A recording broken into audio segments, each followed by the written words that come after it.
Honeybees are a foundation species. Without them, our food supply diminishes.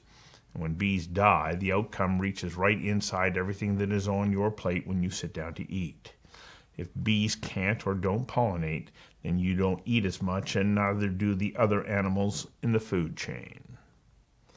Colony collapse disorder is the term given to those hives that lose the majority of the worker bees, leaving behind a queen, plenty of food, but only a few nurse bees to care for the remaining immature bees.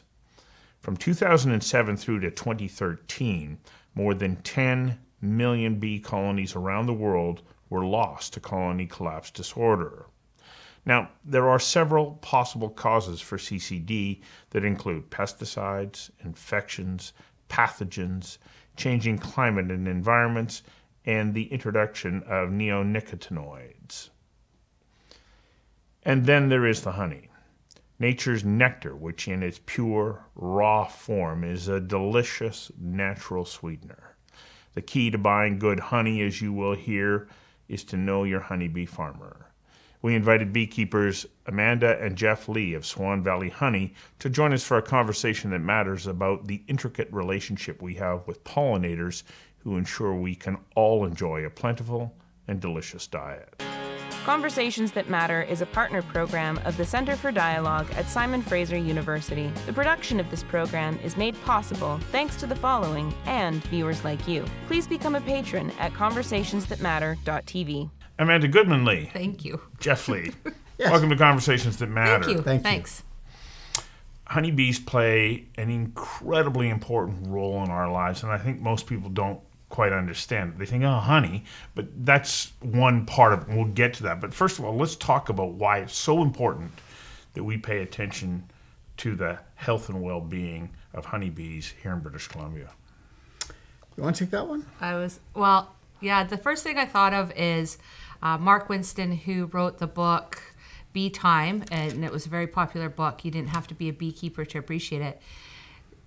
Coined sort of the phrase, I don't know if he came up with it, that honeybees are like the canary in the coal mine. Mm-hmm. And as honeybees are dying off, it's really showing an overall effect of what our environment is going through.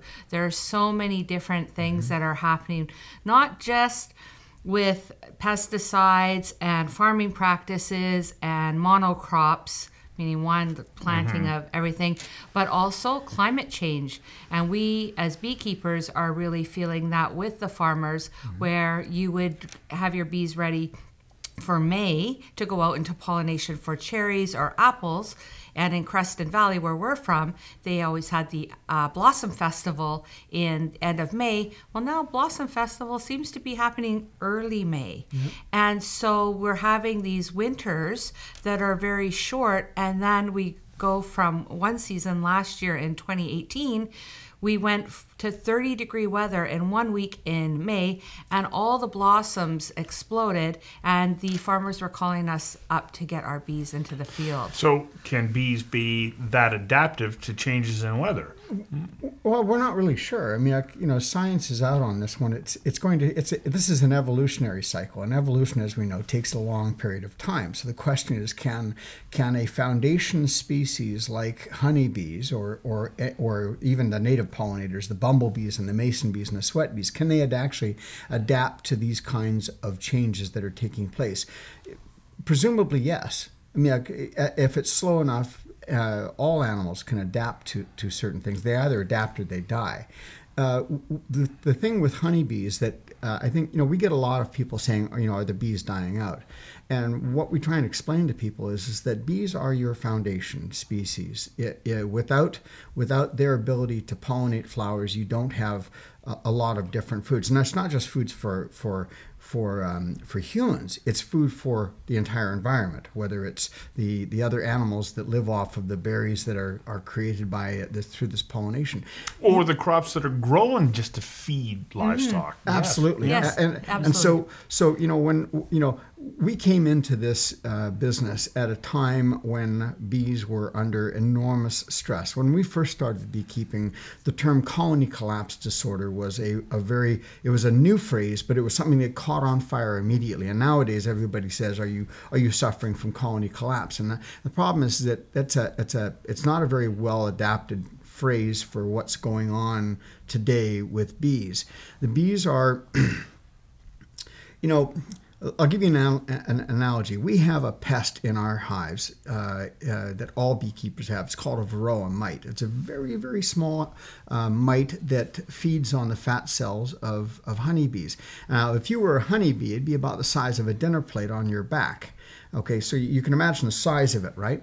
Well, as beekeepers, we try and manage those mites by getting them off the bees. We use organic compounds or whatever, but think of it this way. We are trying to take care of a bug that is living on a bug. It is that finite a problem. So when you talk about what's the long-term prospects for bees in general, we have a lot of problems on our hands. So I'm going to get you to hang on for a second while we take a quick commercial break. We'll be right back. Conversations That Matter is brought to you by Odlum Brown, a client-focused investment firm that starts client relationships with straightforward conversations focused on you, your aspirations, and your investment priorities. Odlum Brown has been a supporter of Conversations That Matter from the day we started this show. Their only condition was that we provide a non-biased conversation with people from all sides of all sorts of issues. And of course, we couldn't produce this show without the support of Oh Boy Productions. If you're looking to produce a show like this one, I suggest you reach out to Oh Boy. They can help you produce it, and they can help you build your audience. And we also need your support. I ask you to please pledge $1 per show by going to conversationsthatmatter.tv/donate, because those dollars add up and play an important role in helping us produce this show. Now, back to the show.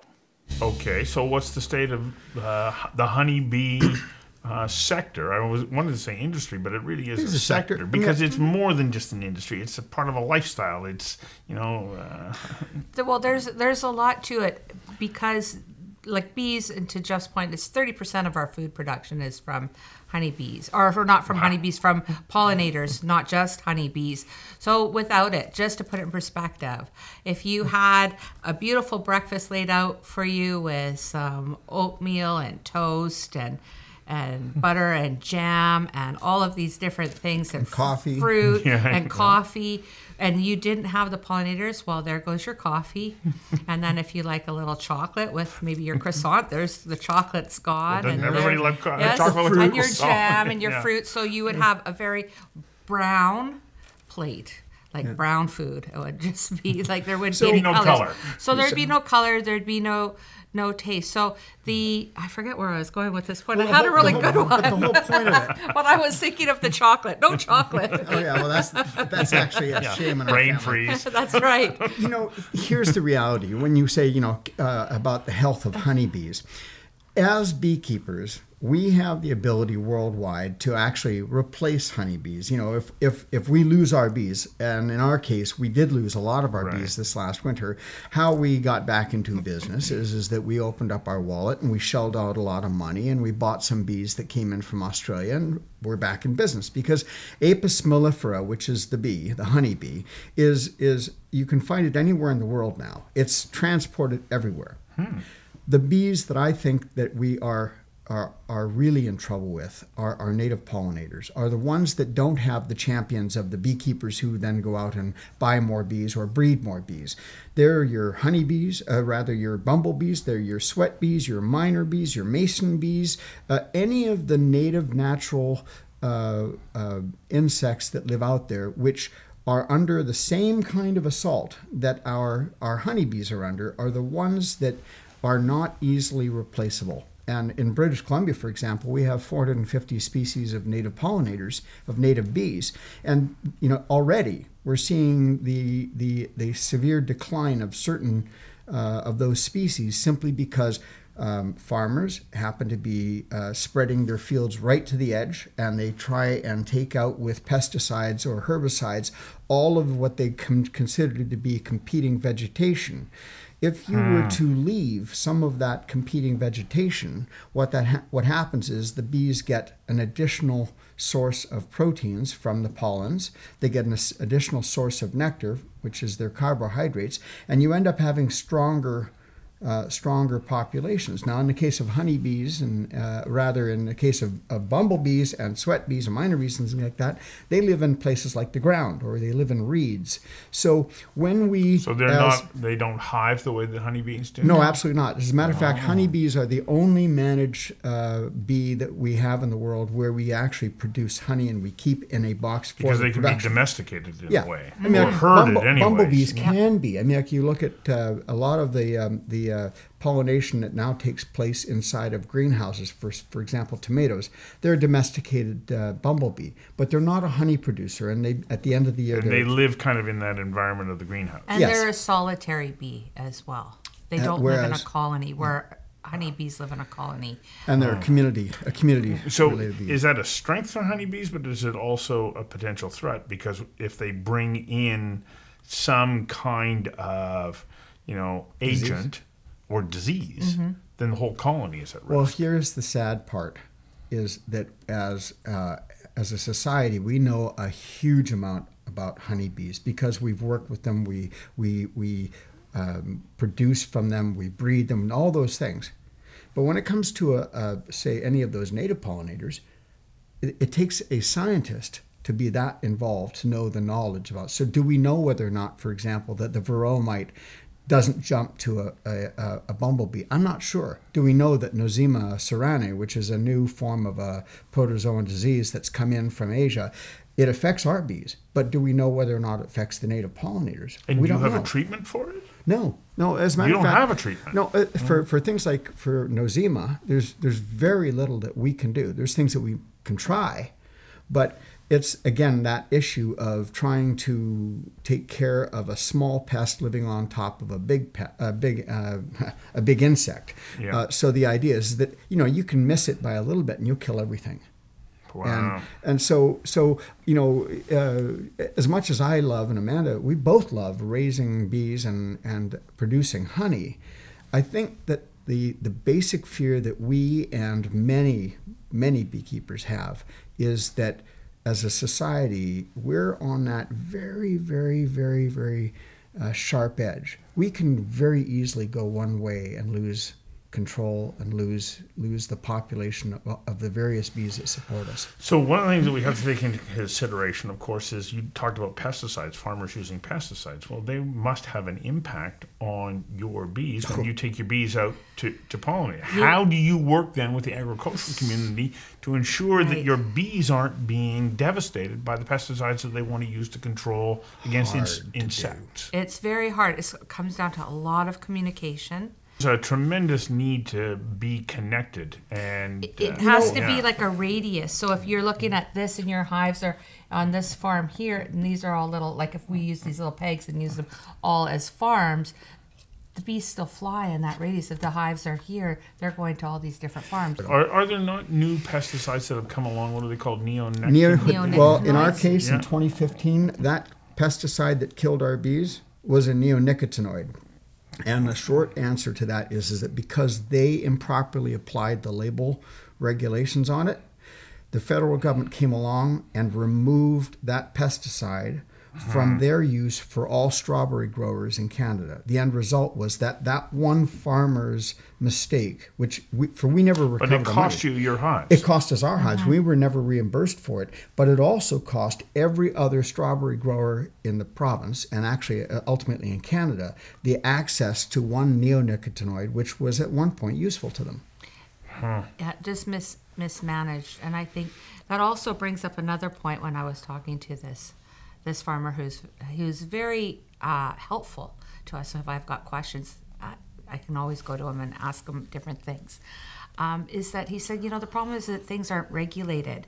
We used to have someone who lived in this area, or for farmers that you could go to, and they would come out and they would see, do you really need to spray? What's the threshold of the pesticide that they're concerned about for their apples or their cherries, or in the Lower Mainland, blueberries, raspberries? and they don't have that anymore. Everybody's stretched really thin.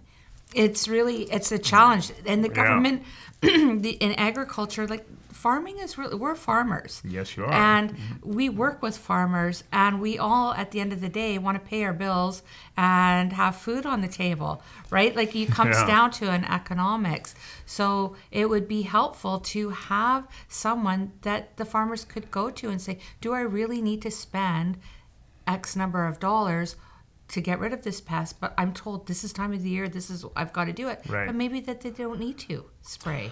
Okay, I want to switch to the other side of your business. So yes, you rent your bees out to pollinate, but the product that they produce is one that many of us love to consume.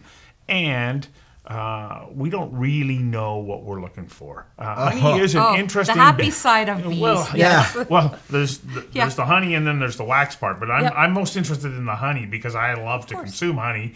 But I want to make sure that I'm consuming a good honey. How do I know?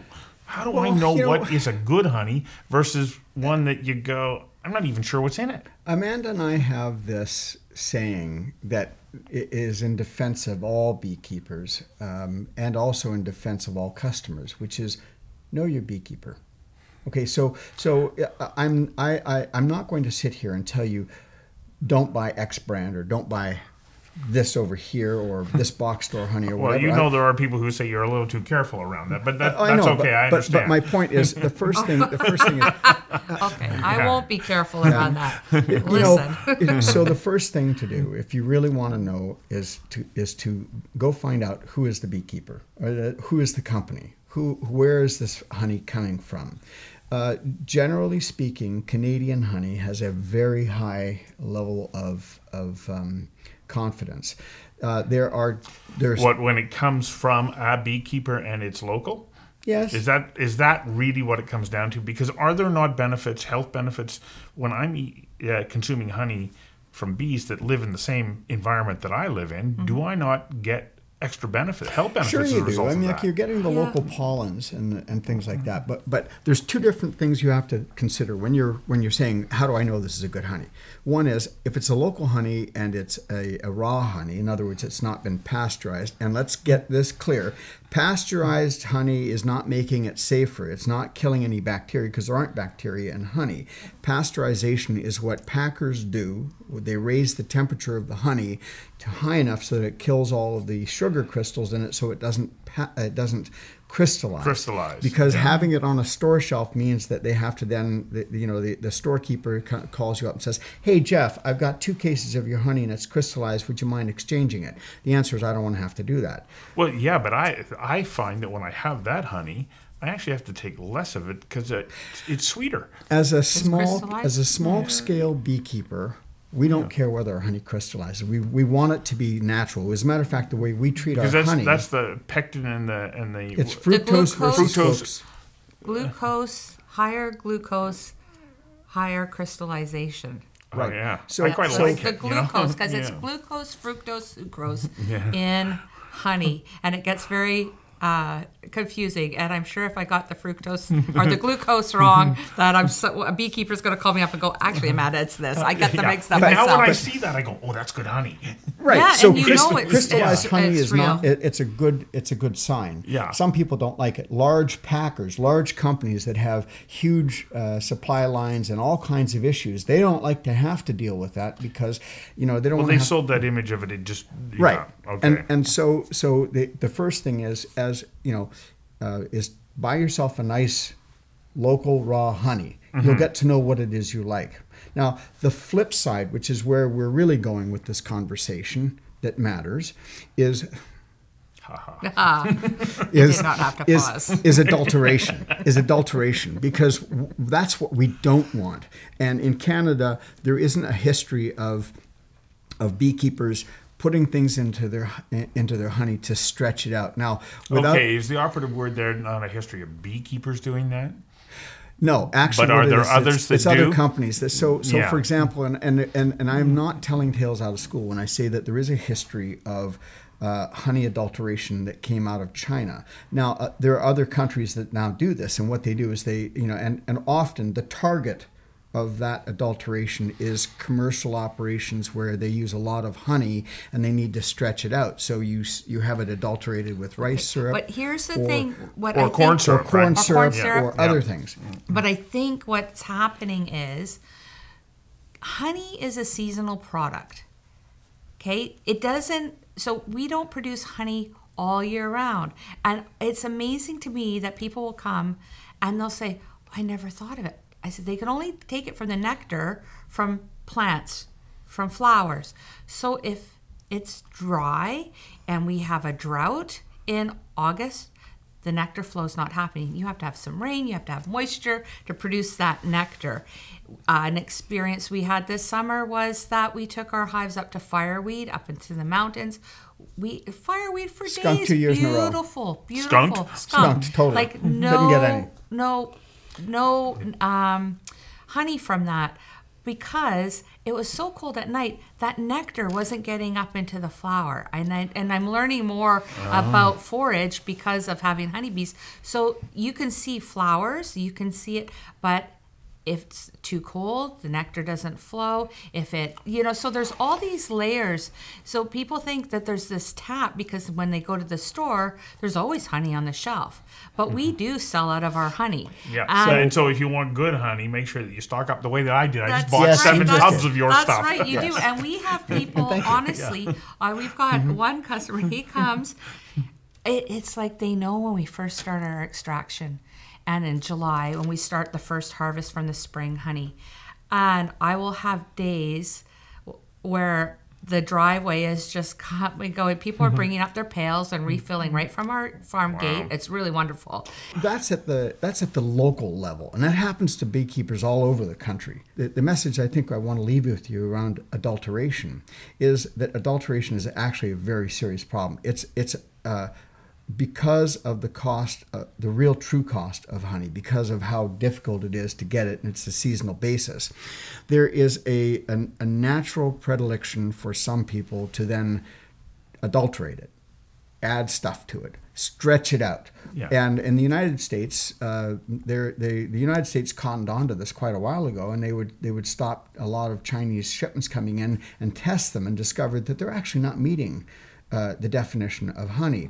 In British Columbia, there is a movement that has now taken place, and it's largely because of people like Peter Orem over at Worker Bee, where they brought in, they went to the expense of the purchase of a nuclear magnetic resonance machine, and they now test and fingerprint honeys. Good. So you can tell whether or not that honey that you've got in the bottle is really true honey, or whether it happens to have high C3 or high C4 sugars, and it's been cut with syrup.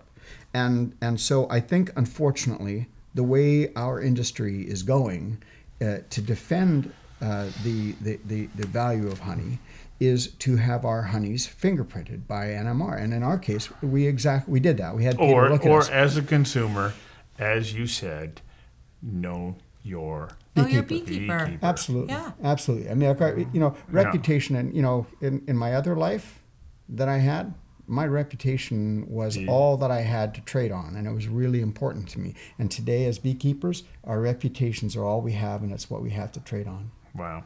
Thank you very much. Thank you. Fantastic Thanks. conversation. Thanks, Thank you Jeff. very much. Thanks.